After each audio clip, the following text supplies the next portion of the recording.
नमस्कार, मैं रवीश कुमार। अभी तक आप राष्ट्र के नाम संदेश सुना करते थे।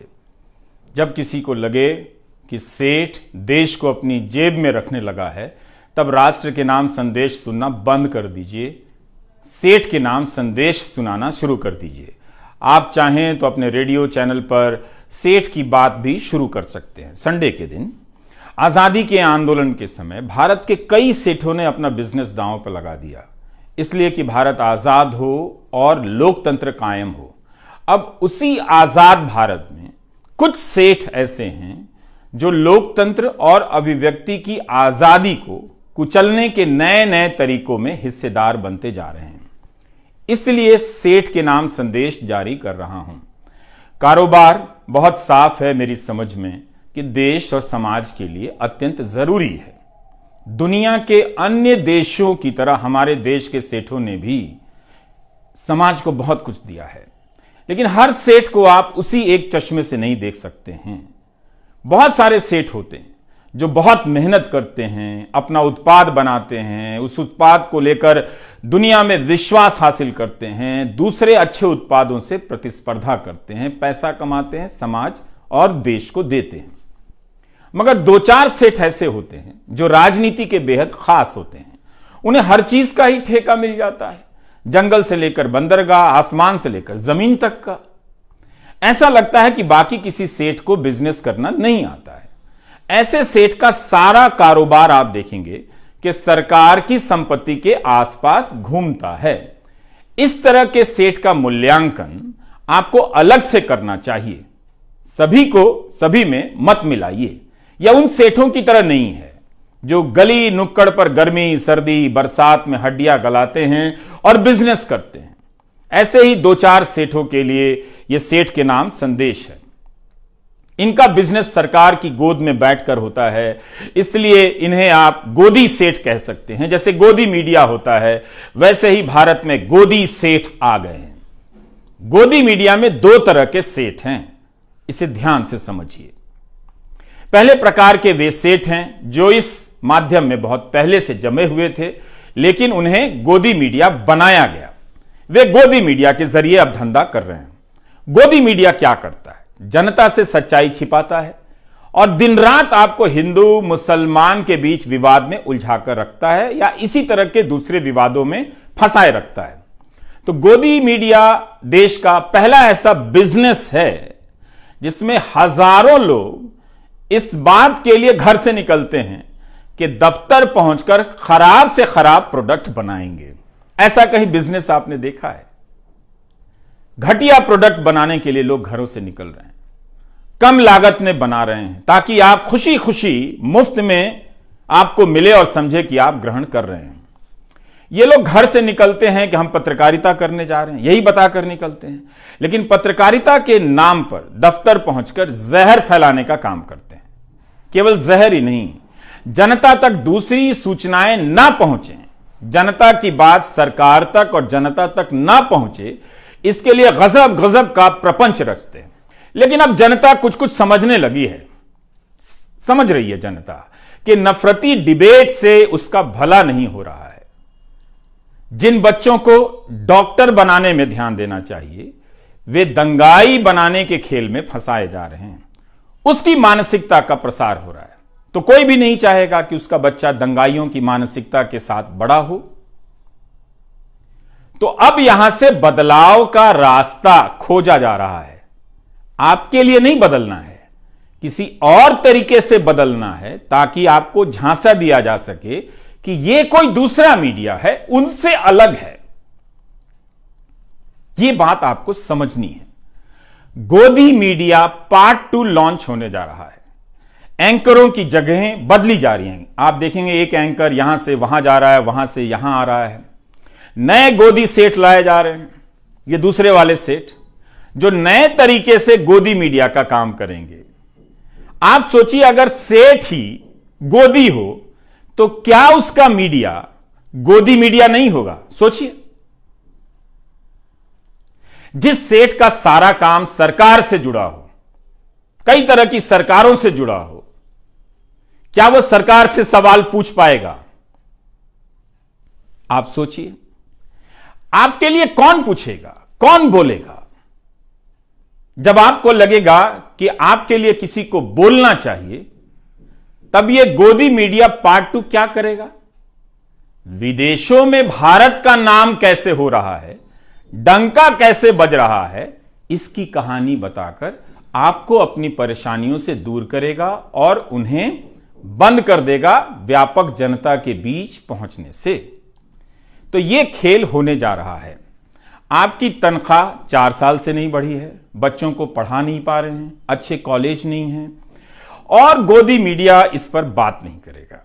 तो गोदी मीडिया पार्ट 2 में इसके लिए शरीफ एंकर लाए जाएंगे, जिनके बोलने का तरीका कुछ और हो, वो इसी सिस्टम के पार्ट हों, मगर वो जनता के बीच ज्यादा बदनाम अभी नहीं हुए हैं। तो ऐसे लोगों के हाथ में यह कमान सौंपी जाएगी और गोदी मीडिया पार्ट 2 लॉन्च होगा। इसलिए बताना चाहता हूं कि दुनिया में भारत की क्या स्थिति है, इसके नाम पर एक तरह से आपको चांद दिखाकर आपसे निवाला छीन लिया जाएगा। इसलिए गोदी मीडिया पार्ट 2 के खेल को ध्यान से आपको समझना है। इसमें आ रहे सेठों के धंधों पर नजर रखिए, उन धंधों को समझिए कि क्या है, कैसे मिला है और उन धंधों को लेकर किस तरह की बातें हुई हैं।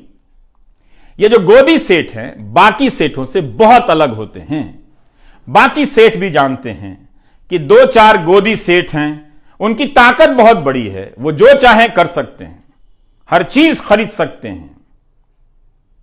उनसे बचकर या उनकी छोड़ी हुई जगहों पर अपना धंधा चुपचाप कर रहे हैं, बोल नहीं पाते हैं। पहले से अच्छा और सस्ता देने के नाम पर आपको ठगा जा रहा है। यह वीडियो लंबा होने जा रहा है, इसलिए गुजारिश है कि आप सुनने का तरीका अब बदल लीजिए, ठहर कर सुनिए और क्या कहा गया है उसे बार बार सोचिए, बार बार इस वीडियो को देखिए। तो इसी संदर्भ में आपको एक किस्सा बताना चाहता हूं। यह किस्सा है जर्मनी का। हिटलर को आइडिया आया कि 50 में से केवल एक ही जर्मन के पास कार है। तो वो आइडिया लेकर आता है कि सभी जर्मन के पास एक कार होनी चाहिए। आप खेल देखिए, किसी की जरूरत में कार शामिल नहीं है, मगर वो सपना बेचता है सबको कार के लिए, और सबको लगता है कि हां, हमारे पास कार नहीं थी, हम तो अभी तक गर्व कर ही नहीं पा रहे थे, जब कार आ जाएगी तब हम गर्व करेंगे। तो इस किस्से को आपको खास संदर्भ के लिए बताना चाहता हूं। इन दिनों आप देखेंगे कि कार की जगह मुफ्त में मोबाइल डेटा बांटा जाता है और कई चीजें बांटी जाती हैं, जिससे आपको फायदा भी होता है। लेकिन सोचिए कि एक सस्ती चीज देकर बाकी कितनी चीजें, बेशकीमती चीजें आपसे ली जा रही हैं। इसका हिसाब करेंगे तब आपको खेल समझ आने लगेगा। तो मई 1937 में नाजी पार्टी की मजदूर इकाई एक कोऑपरेटिव बनाती है, फोक्सवैगन के नाम से फर्डिनेंड पोर्श को ले आती है, जो अमीरों की कार तब बनाया करते थे। बहुत ऑटोमोबाइल इंजीनियर थे उस समय के, बहुत ही लोकप्रिय ऑटोमोबाइल इंजीनियर थे फर्डिनेंड पोर्श। अब वो गरीबों के लिए, आम लोगों के लिए सस्ती कार की डिजाइन करने लग जाते हैं। हिटलर के दोस्त माने जाते थे, इसलिए आज के हिसाब से उन्हें तब का गोदी सेठ कहा जा सकता है, बिल्कुल कहा जा सकता है फर्डिनेंड पोर्श को। तो वो एक कार डिजाइन करता है और उसी वक्त दिसंबर 1938 में यहूदियों के लिए कार चलाने पर रोक लगा दी जाती है। एक तरफ जनता सस्ती कार मिलने के सपने में खोई हुई है, दूसरी तरफ उसी जनता के एक बड़े हिस्से के कार चलाने पर रोक लगाई जाती है और उसे गैस चेंबर में भेजा जाने लगता है। अब आप समझ रहे हैं, कुछ कुछ सोचिएगा। तो इसलिए कहा जाता है, जो लोग कहते हैं कि तकनीकी सभी के लिए समान अवसर लेकर आती है, यह बात पूरी तरह से ठीक नहीं है। अंतिम और सबसे बड़ा फायदा किसे होता है, यह हम इतनी आसानी से नहीं समझ सकते हैं। एक किस्सा और है, सभी कार खरीद सकें, इसलिए उस समय हिटलर की पार्टी ने एक बचत योजना बनाई, जिसमें 3 लाख से अधिक लोगों ने अपनी पूंजी लगा दी। लेकिन तब तक द्वितीय विश्व युद्ध शुरू हो गया और हंगामा मच गया कि देश के लिए कुछ करना है, और वो कंपनी जो है वो कार की जगह सैनिक साजो सामान बनाने लग जाती है। 3 लाख लोगों को कार नहीं मिलती है, उनकी पूंजी डूब जाती है। उस कंपनी में एक कामगार था जिसने बाद में अपना एक अनुभव बताया। 15,000 लोग बंधुआ मजदूरी करते थे। 350 लोग इसलिए मर गए कि उनके इलाज की कोई व्यवस्था नहीं की गई, यानी इंसान की वहां कोई कीमत नहीं थी। तो उस व्यक्ति ने क्या कहा? उसने कहा कि उसे कारखाने में ही समझ में आया कि वह एक गुलाम है। उस प्लांट में काम करते हुए उसने महसूस किया कि वह केवल एक सामान है, वस्तु है, व्यक्ति नहीं है जो केवल काम और काम कर सकता है किसी के इशारे पर। इसी समय गुलाम भारत के सेठ क्या कर रहे थे? उस इतिहास में जाएंगे तो आप सेठों पर गर्व करेंगे। बल्कि आज भी भारत के लाखों व्यापारी आजादी के आंदोलन में उस समय के सेठों की भूमिका पर गर्व करते हैं। ऐसी विरासत देकर गए हैं वो। हम सभी को करना चाहिए। हम केवल चंद बड़े सेठों के नाम जानते हैं जो मैं बताऊंगा, लेकिन उस वक्त देश भर के अनगिनत सेठों ने, कारोबारियों ने अपना बिजनेस दांव पर लगा दिया कि भारत आजाद हो, लोकतंत्र कायम हो। जमनालाल बजाज, वाडीलाल लल्लू भाई मेहता, सैमुअल एरन, लाला शंकर लाल भी सेठ ही थे। ब्रिटिश हुकूमत से लोहा ले लिया, सीधे कांग्रेस में शामिल हो गए जो उस वक्त आजादी के आंदोलन का नेतृत्व कर रही थी। जीडी बिरला, अंबालाल साराभाई, वाईचंद, हीराचंद जैसे सेठ कांग्रेस में शामिल नहीं हुए, ऐसे भी लोग थे, मगर बाहर से आंदोलन का समर्थन करते रहे। इनमें से कोई भी सामान्य सेठ नहीं था। हमारे हीरो हैं ये लोग, हमारी आजादी की लड़ाई की विरासत हैं। इन्हें भी छापा पड़ने और बिजनेस डूब जाने का डर रहा होगा, मगर ये उस डर से उस वक्त बाहर आ गए। इन सब सेठों के योगदान को आप ध्यान से देखिए, पता चलेगा कि कईयों ने अपनी दुकान जलाकर आजादी के आंदोलन को सींचा है। आज भी ऐसे कई सेठ हैं जो भारत को इन्हीं सपनों के साथ देखना चाहते हैं, आज भी, मगर वे डर गए हैं, डरा दिए गए हैं, इसलिए अब नहीं बोलते हैं। आपको याद है एक बार राहुल बजाज ने अमित शाह से एक सवाल पूछ लिया, कितना हंगामा मच गया था, बड़ी खबर बन गई थी, क्योंकि अब पब्लिक में आपके सेठ सरकार से सवाल नहीं करते हैं। एक समय था जब काफी बोला करते थे, इसलिए मुझे लगा कि सेठ के नाम संदेश जारी करना जरूरी है। तो आजादी के समय के सेठ बिजनेस तो कर रहे थे, मगर यह भी देख रहे थे कि जनता के साथ अन्याय हो रहा है। उन्होंने आजादी की लड़ाई में हाथ और धन दोनों बटा दिए। बेंगलुरु के हाजी उस्मान सेठ ने तो अपनी सारी पूंजी गांधी के आंदोलन को दे दी, आयात किया हुआ सारा सामान जला दिया। बाद में हाजी उस्मान की मौत किराए के मकान में हुई, लेकिन जब उनकी मैयत निकली तो इतने लोग शामिल हुए कि 5 किलोमीटर की लाइन बन गई। यह था सेठों के प्रति सम्मान, उनका आदर और उनका योगदान। तो जिस समय हिटलर की जर्मनी में सेठ उसके साथ मिलकर अपनी ही जनता को जला रहे थे, भारत में, गांधी के भारत में सेठ अपना बिजनेस जलाकर लोगों के अंधेरे घरों में दिया जला रहे थे। है ना उनका शानदार इतिहास। मीडिया को सेठ ही चलाते हैं। हर दौर में सेठ, मीडिया और सरकार की भूमिका और रिश्ते बदलते हैं। हर समय नई नजर से इन तीनों को देखने की जरूरत है। जब सारा मीडिया 2-4 सेठों के हाथ में चला जाएगा, तब अभिव्यक्ति का मैदान छोटा हो जाएगा। कई लोग इस खेल की तुलना हर तरह के सेठ से करते हैं, मगर यह खेल इतना सरल नहीं है। पिछले 8 साल में कई नए मीडिया संस्थान आए, जैसे caravan, wire, news laundry, scroll, article 14। यह भी मीडिया का काम करते हैं। क्या गोदी सेठ इनकी मदद कर सकता है? इनमें निवेश कर सकता है? नहीं, क्योंकि ये सरकार से सवाल करते हैं, झूठ का पर्दाफाश करते हैं। इसलिए गोदी सेठ का निवेश केवल धंधे के उसूल की तरह किया जाने वाला निवेश नहीं है। आप बेहतर तरीके से जानते हैं कि गोदी सेठ क्यों गोदी सेठ है। आप ही बेहतर बता सकते हैं कि यह सेठ किसका है, मतलब खुद बना है या किसी का एजेंट है।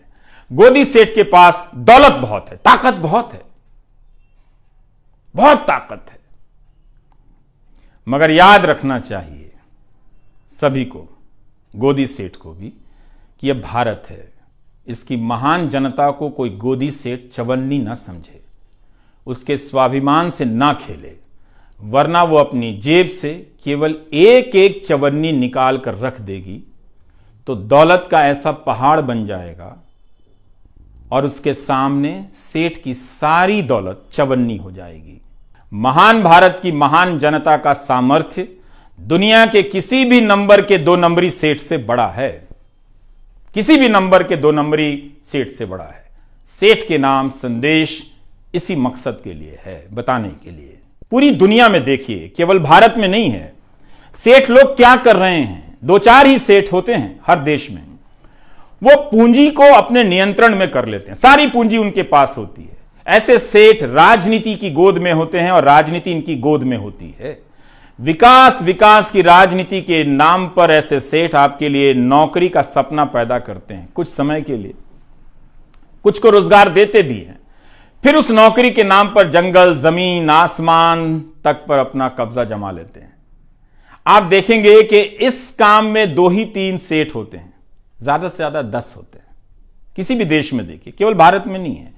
इनका मकसद रोजगार और देश के लिए धन पैदा करना नहीं होता, अपने नेता के लिए जनता को निर्धन करना होता है, ताकि उस जनता को मुफ्त में 2-4 चीजें देकर एहसान किया जाए, जताने की कोशिश हो कि आपको हम दे रहे हैं, लेकिन आप गिनिए कि आपसे कितना वो ले रहे हैं।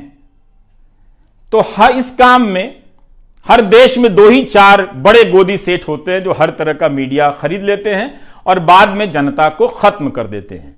मुमकिन है गोदी सेठ के यहां काम करने के लिए पत्रकारों की लाइन लग जाएगी। नौकरी है, मजबूरी है, यह बिल्कुल समझता हूं मैं। नौकरी ठुकरा देना सबके लिए मुमकिन नहीं है, लेकिन यह बात आपके भीतर साफ होनी चाहिए कि यह पत्रकारिता नहीं है। मैं यह अपराध बोध आप पर नहीं डालना चाहता, आपकी मजबूरियों को समझता हूं। मैं ये बात पत्रकारों से कह रहा हूं, फिर भी मैं कहना चाहता हूं कि याद रखिएगा, आप एक खतरनाक गोदी सेठों के यहां काम कर रहे हैं। ये बात आप याद रखिएगा। इसलिए जनता से कहता हूं कि आप गोदी मीडिया देखना बंद कर दें, ताकि गोदी चैनलों के पत्रकारों को आजादी मिल जाए। जनता का दबाव बढ़ेगा तो पत्रकारों को अच्छा काम करने का मौका मिल सकता है। इसके बाद भी गोदी सेठ के पत्रकार अगर वो नौकरी ना छोड़ पाए, उनके यहां नौकरी करने के लालच से अपने आप को ना रोक पाए, तो एक बेहद आसान रास्ता बताता हूं। जब वे दफ्तर से घर लौट कर आए तो अपने बच्चों से, पत्नी से, परिवार के सदस्यों से और रिश्तेदारों से उनके कान में कह दें कि भारत में पत्रकारिता खत्म कर दी गई है, ये लोकतंत्र नहीं है, जो खबर बताई जानी चाहिए वो खबर नहीं बताई जाती है। आज हमने कई जरूरी खबरों की हत्या की है, हत्या होते हुए देखी है। नए और अच्छे कहे जाने वाले पत्रकारों को लाया जाएगा, गोदी मीडिया पार्ट 2 लॉन्च होगा। ये बातें बहुत अच्छी करेंगे, शालीन तरीके से करेंगे, आपको पता भी नहीं चलेगा कि चीजें बदल गई हैं। पहले धक्का देकर आपको बाहर निकाला गया, अब कंधे पर हाथ रखकर, गर्दन सहलाकर आपका काम तमाम किया जाएगा। तो तमाम तरह के प्रोमो आएंगे जिससे लगेगा कि ये पत्रकारिता के तारणहार आ गए हैं, अब पत्रकारिता ये लोग बचा लेंगे। लेकिन इनकी भाषा पर गौर करते रहिएगा, इनकी आंखों में झांक कर देखिएगा। ऐसे बोलेंगे जैसे अपने गुल्लक का सोना गलाकर भारत की गुलाम हो चुकी पत्रकारिता को ये सोना बनाने आ गए। जो बताया जा रहा है उसे देखिए, जो नहीं बताया जा रहा है उसके बारे में सोचिए। चैनलों से खबरें गायब हो रही हैं, खबरों की जगह झगड़े भर दिए जा रहे हैं। गोदी सेठों का गोदी मीडिया, अलग अलग चैनल मगर सभी का काम एक। क्या यह आजाद मीडिया की निशानी है? खुद से सोचिए। यह कैसा बिजनेस है जहां खराब माल बनाने को लेकर कंपटीशन हो रहा है? बिना आजाद मीडिया के नागरिक की आजादी का क्या मतलब है? कहां बोलेंगे आप? किससे बोलेंगे आप? क्या आप बर्दाश्त कर सकते हैं कि इतने महान देश में एक आजाद मीडिया नहीं है? यह गर्व की बात है। जितने भी पुराने और सांस्थानिक मीडिया थे सब के सब गोदी हो गए। यूट्यूब का भी फॉर्मूला ये लोग एक दिन निकाल लेंगे। आजाद पत्रकारों के लिए खतरे बढ़ने वाले हैं। राष्ट्रीय सुरक्षा से जोड़कर उन्हें अब दबाया जाएगा। इसके नाम पर पहले ही कई लोगों को फर्जी तरीके से जेल में बंद किया गया है। आप जानते हैं, कई उदाहरण दिए जा सकते हैं। तो अब बारी आजाद पत्रकारों की है। मगर आप जनता ने YouTube पर अजीत अंजुम, अभिसार से लेकर संजय शर्मा, पुण्य प्रसून वाजपेयी, श्याम सिंह मीरा, गिरधारी लाल, साक्षी जोशी, निखिल वागले, इन सभी के चैनलों को सब्सक्राइब किया है। इसका मतलब है आप इस खेल को समझ गए हैं, तभी आप आजाद पत्रकारों को अपना रहे हैं। आपने एक गजब का यह काम किया, शानदार काम है आप दर्शकों का। कई नाम है जो यहां पर इस वक्त छूट रहे हैं, मगर उन सभी का साथ देकर आप लोगों ने इतिहास के इस मोड़ पर बेहद शानदार काम किया है। आपने गोदी मीडिया छोड़ दिया है। तो इस गोदी सेठ से आग्रह है कि वह उन सेठों की तरफ देखे जिन्होंने देश को आजाद कराने में अपनी भूमिका निभाई। ऐसा सेठ ना बने कि उन सेठों के बनाए लोकतंत्र को कुचलने का आरोप गोदी सेठ पर आ जाए, लग जाए। इसलिए हमें लगा कि आपके बीच आकर सेठ के नाम संदेश पढ़ना चाहिए। गोदी सेठ को बताना बहुत जरूरी है कि वो बिजनेस करे, खूब बिजनेस करे, मगर इस लोकतंत्र का बिजनेस ना करे, सूचनाओं का धंधा ना करे। ये याद रखे, गोदी सेठ अपनी दौलत से इस देश की शान को चमकाए, कोई हर्ज नहीं है, मगर उसकी शान से खिलवाड़ ना करे। जनता देख रही है। एक छोटा सा किस्सा और, आप बजट के समय फिक्की नाम की संस्था के बारे में सुनते होंगे। यह उद्योगों की बहुत बड़ी संस्था है। इसका गठन 1927 में हुआ था। जीडी बिरला और पुरुषोत्तम दास ठाकुर दास ने किया। मकसद था कि जो भारतीय व्यापारी हैं उनके हितों की बात अंग्रेजों की सरकार से की जाए। पर देखिए इस बात को कि कैसे वो अपनी बात करने गए थे अंग्रेजों से, लेकिन समझने लगे देश की बात। जैसे जैसे वे अंग्रेजों के करीब गए, बात करने लगे, उन्हें दिखने लगा कि कैसे अंग्रेजों ने भारत की संपत्ति को लूट लिया है, कैसी कैसी नीतियां बनाई हैं। इन नीतियों की वजह से भारत के कारोबारी पनप नहीं पा रहे हैं। फिक्की से जुड़े बिजनेसमैन समझ गए कि उन्हें राजनीतिक कदम उठाने पड़ेंगे। 1928 में पुरुषोत्तम दास ने कहा कि हम अब और राजनीति से अलग नहीं रह सकते हैं, हमें आजादी की लड़ाई का हिस्सा होना पड़ेगा। यह हमारे व्यापारी वर्ग का शानदार इतिहास है। एक छोटा सा किस्सा और, 1937 में कांग्रेस ने कई प्रांतों में सरकार बनाई। इसी से जुड़ा जीडी बिरला का एक प्रसंग है। तब जीडी बिरला ने अंग्रेजी हुकूमत के अधिकारियों से कहा था कि कांग्रेस केवल संविधान के हिसाब से काम करने नहीं आ रही है, बल्कि आजादी के लक्ष्य को आगे बढ़ाने के लिए सरकार में आ रही है। अगर सरकार संवैधानिक सुधार नहीं करती है तो भारत सीधी कार्रवाई के लिए मजबूर हो जाएगा, यानी आजादी के आंदोलन के लिए। इसका मतलब तो यही था कि जनता अहिंसक रूप से सरकार की बात मानने से इनकार कर देगी, सिविल नाफरमानी कर देगी। यह हमारा इतिहास है। वक्त फिल्म में एक चिनॉय सेठ हुआ करता था, लेकिन अब वो गोदी सेठ में बदल गया है। इसलिए आज का वीडियो बनाना पड़ा, बताने के लिए कि गोदी सेठ भारत की जनता को चवन्नी ना समझे। मीडिया और पत्रकार बिक सकते हैं, लेकिन जनता को कोई नहीं खरीद सकता। क्या दिन थे जब हमारे सेठ अंग्रेजी हुकूमत पर दबाव डालते थे कि जनता का दमन मत कीजिए, कांग्रेस और प्रेस से बैन हटा दीजिए, मगर अपने बिजनेस को इसके लिए उन्होंने खतरे में डाल दिया। मगर आज हम कहां पहुंच रहे हैं, यही याद दिलाने के लिए था सेठ के नाम संदेश। गोदी चैनल देखना बंद कर दीजिए। बिना मेहनत के, बिना समय लगाए, बिना किसी खर्चे के आप अपने प्यारे देश के लिए इससे ज्यादा कुछ नहीं कर सकते, इससे बेहतर कुछ नहीं कर सकते। नमस्कार।